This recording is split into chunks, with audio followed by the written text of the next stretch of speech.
Qué bueno saludarle, que Dios le bendiga. Qué honor volver a compartir con ustedes la palabra del Señor en nuestro servicio en línea. Así que reciba este mensaje, abra su corazón, desee que Dios le hable, motívese a entender que la palabra del Señor está dispuesta para que usted la reciba, la aplique, la use. Dios les bendiga de una manera especial a través de ella. Así que oramos en este día para que Dios se manifieste a través de lo que vamos a compartir y lo que Dios tiene para nosotros. Vamos a hablar de un encuentro con Jesús. A mí, voy a hablar por mí. Personalmente me costó muchísimo acercarme a Dios. Yo no tenía un preconcepto malo de Dios, simplemente que Dios no me interesaba. Y cuando uno vive esa experiencia, porque uno está seguro en lo que tiene. Ahora déjeme decirle algo. Quiero relatar algo acerca de entender un encuentro con Jesús. Inclusive, si usted ya es creyente, puede no haber tenido nunca un encuentro con el Señor. Mire esta circunstancia, se inicia el ministerio de Jesús. Así que vamos a hablar de uno de los acontecimientos más fascinantes que realizó el Señor, que es comenzar a invitar a sus primeros discípulos. Voy a usar el Evangelio de Lucas en el capítulo número 5. Y quiero por favor que usted abra su Biblia o prenda su Biblia en el celular y me acompañe a leer lo que vamos a leer aquí. Y pedimos que el nombre del Señor sea sobre este mensaje. Capítulo 5 de San Lucas. En el verso 1 dice que un día estaba Jesús a orillas del lago de Genesaret y la gente, mire qué interesante, lo apretujaba para escuchar el mensaje de Dios. Dice que la gente deseaba escuchar a Jesús. Que uno desee escuchar a Jesús no significa que uno desee seguir a Jesús, son dos cosas distintas. En el apuro todo el mundo invoca a Dios y todo el mundo se acuerda que hay un Dios. Entonces, muchas de esas personas que estaban ahí estaban interesadas en el discurso del Señor, en el potencial discurso y en el potencial compromiso que tenía Dios con hacer milagros en medio de las personas. Dice aquí algo interesante, la gente lo apretujaba, dice, inclusive algunos han escrito que la vida del Señor, su cuerpo, corría hasta cierto riesgo con esta muchedumbre de gente. Entonces, ¿qué hace el Señor? Verso número 2. Vio dos barcas que los pescadores habían dejado en la playa mientras lavaban las redes. Habían terminado su jornada de pesca y estaban poniendo en orden las redes para al otro día volver a pescar. Y Jesús ve un púlpito, ve un escenario, ve una plataforma. Él dice, yo voy a usar eso. Y como parte de la acústica voy a hablar desde el mar. Es muy interesante lo que el Señor hace. Verso 3. Subió a una de las barcas que pertenecía a Simón. Estamos hablando de Pedro, del que sería con los años uno de los principales discípulos, principal artífice de la iglesia primitiva. Y le pidió que la alejara un poco de la orilla. Luego se sentó y enseñaba a la gente desde la barca. Y hay un parate en esta historia aquí que va a cambiar ahora por otro escenario, pero es parte de lo mismo. Dice que el Señor se fue. Yo he contado esto muchas veces, usted lo sabrá, si usted va a la playa y se pone a hablar a 10, 15, 20 metros dentro del mar, en la arena se escucha clarito lo que usted está diciendo. Porque la conjunción de esas dos cuestiones del mar y la tierra firme hace que se desarrolle como un eco especial. El Señor se sentó en la barca y la muchedumbre comenzó a escuchar a Jesús.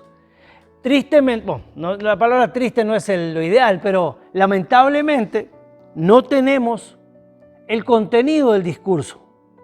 Inclusive este relato de Lucas no es el mismo que está en Mateo, son escenarios diferentes, pero dejando eso de lado, indudablemente, estamos hablando de un discurso influyente, de un discurso de influencia, porque todos los discursos de Jesús eran influyentes. Y ahí el público, dentro del público que escuchaba a Jesús, estaban estos hombres que son parte de la historia cuando sigue ahora, y estaban también escuchando al Señor. Tiene que haber sido impresionante escuchar hablar a Jesús con aquella sabiduría, inteligencia, poder, sagacidad, revelación. Era Dios hablando a la gente. Y dice que el discurso era una enseñanza. Dice, el Señor enseñaba, probablemente enseñara acerca del reino de los cielos. Bueno, no vamos a suponer, pero Jesús estaba enseñando. Verso número 4. Cuando acabó de hablar, cuando terminó su discurso, le dijo a Simón Pedro, al dueño del barquito, mira, lleva la barca hacia aguas más profundas, o sea, un poquito más adentro del mar, y echen allí las redes para pescar. Abro un paréntesis. El que Jesús diga echen las redes implicaba que el Señor está incitando, está estimulando una gran pesca. Si no, no había movimiento de redes. Sacar la red al mar para un pescador, si usted es pescador lo sabe, y está mucho más autorizado que yo para explicar esto, lleva toda una preparación, el formato de cómo se dobla la red, cómo se echa en el mar, y cuando uno va a echar una red no va por 2 o 3 peces, uno va por una buena cantidad de peces. Entonces Jesús está intimando a Pedro, en su amor, ¿verdad? Pero está intimando a Pedro a salir a pescar. Dice, mete la barca un poquito más adentro y vamos a pescar. Verso 5. Pedro va a responder de una manera muy peculiar. Él va a reaccionar de las emociones y va a reaccionar de la realidad. Y déjeme decirle algo, y eso está bien. La reacción de Pedro no es mala, es natural. Escuche bien cómo contesta Pedro y dice lo siguiente, verso número 5. Maestro, hemos estado trabajando duro toda la noche y no hemos pescado absolutamente nada. Lo que le está diciendo Pedro a Jesús es, ya lo intentamos. Y no es que fuimos de paseo a pescar, trabajamos duro, dice Pedro. Nuestro esfuerzo fue gigantesco, el equipo salió, se preparó, estuvo en vela toda la noche y no pescamos absolutamente nada. Le digo más, Pedro le dice a Jesús, en realidad yo te debería decir para qué vamos a salir.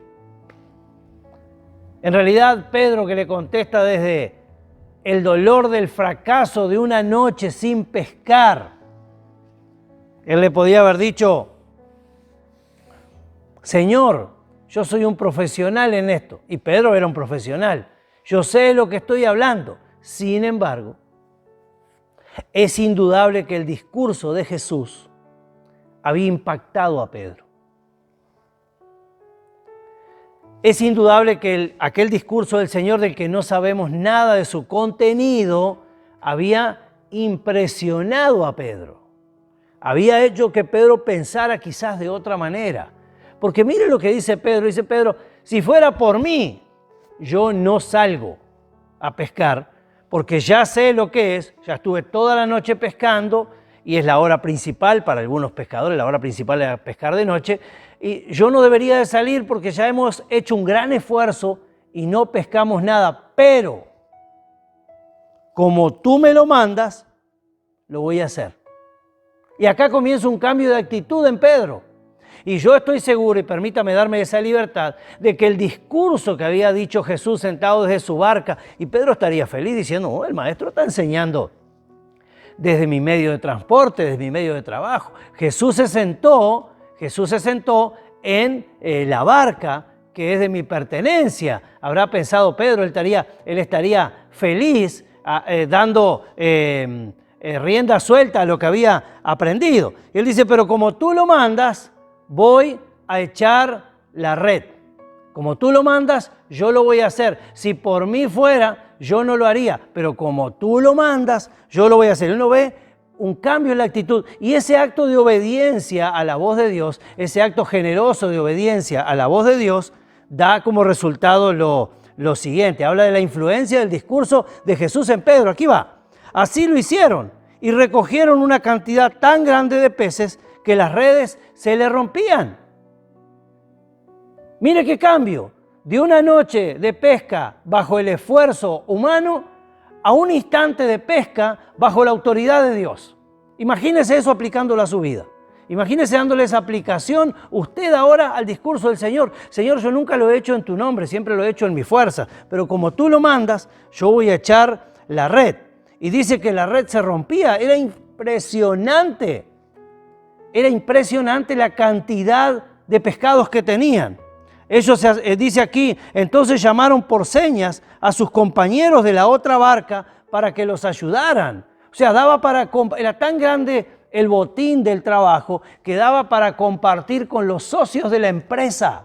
Era mucho más y era en un rato. Esto no fue ni horas ni todo un día, fue un instante. La diferencia era que ahí estaba Jesús.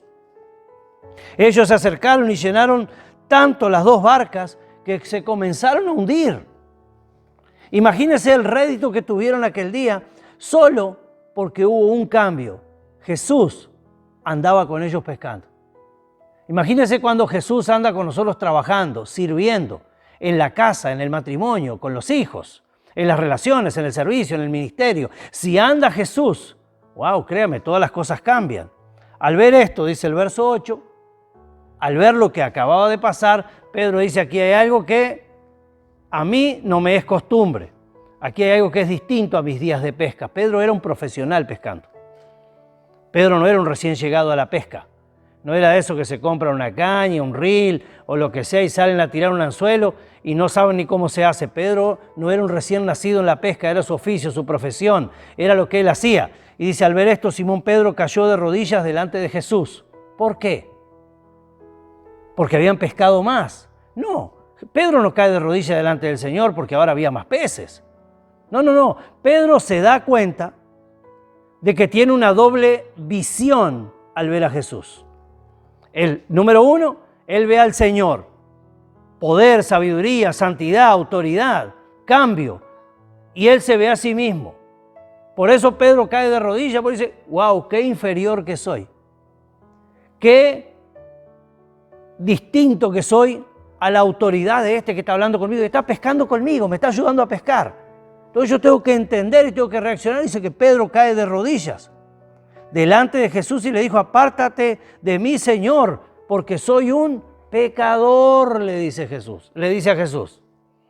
Mira la reacción de Pedro. Por eso Pedro tiene una doble visión, ve a Jesús en su autoridad y se mira a él. Y él dice, caramba, aquí hay una diferencia. Primero hay una diferencia en el propósito, sentido, poder de lo que acaba de pasar. Trabajé toda la noche con mis amigos que son testigos, es mi oficio, soy un profesional, no logré nada. Se sube Jesús a mi barca y le suma a mi profesión la capacidad dada por Dios para multiplicar. Aleluya, mire qué interesante que se pone esto. Es que él y todos sus compañeros estaban asombrados ante la pesca que habían hecho. Eso no era una costumbre. Se pescaba mucho menos que eso, la diferencia que ahora estaba Jesús. Y cuando Jesús está, las cosas cambian. Cuando Jesús está, el ejercicio es diferente. Termino aquí. Dice, como también lo estaban Jacobo y Juan, hijos de Zebedeo, que eran socios de Simón, que fueron los que Pedro llamó para que llenaran sus barcas. Ahora, sepa leer cuando algo diferente le pasa. Pedro lo supo leer, dijo, esto es distinto. Y lo distinto no lo hace mi profesión, dijo Pedro, lo hace este Señor que está conmigo. Y delante del que yo me veo, un pecador. No temas, le dijo Jesús a Simón, desde ahora serás pescador de hombres. Y lo llama Jesús al ministerio, y oiga bien, y le da la oportunidad de realmente decirle que sí a Jesús. Toda aquella multitud se fue a su casa. Ninguno se quedó con el Señor al hacer este grupito. No alcanza solo con querer escuchar a Jesús. No alcanza solo con que Jesús nos caiga bien. Hay que comenzar a seguir a Jesús. Y mire, termina este versículo diciendo, así que llevaron las barcas a tierra y dejándolo todo, y no es que abandonaron, no es que tiraron todo por la borda, un acto de fe, abandono todo, no. La señal de dejar todo es, tomaron ahora una decisión de caminar diferente, siguieron a Jesús. Muchas personas vienen y escuchan el mensaje. Lo hacen en la iglesia, lo hacen a través de la radio, en la televisión, en vivo, en las campañas evangelísticas, etcétera, etcétera, etcétera, etcétera. La gente escucha la palabra del Señor en muchísimos lugares, pero no todos se quedan a pesar del resultado. Así que hoy es un día de llamado. Inclusive si usted es creyente y aún no ha decidido seguir dedicadamente a Jesús, este es el día de oportunidad. Porque si usted mira alrededor, se va a dar cuenta que Jesús ha hecho por usted muchísimas cosas. Y ha multiplicado muchísimos escenarios y lo ha hecho favorable sobre usted para que usted comience a seguirlo. Señor, gracias por tu palabra, gracias por el mensaje de tu palabra. La enviamos en tu paz y en tu gozo y bajo la autoridad de tu Espíritu Santo, y oramos para que sea fructífera para todos aquellos que la han de escuchar. En el nombre de Jesús, amén y amén. Le bendecimos. Gracias por haber estado escuchando la palabra de Dios en este día. Oramos para que sea realmente de provecho para su vida. Que la paz del Señor, bajo la autoridad del Padre, del Hijo y del Espíritu Santo, sean sobre usted y los de su casa. Le bendecimos.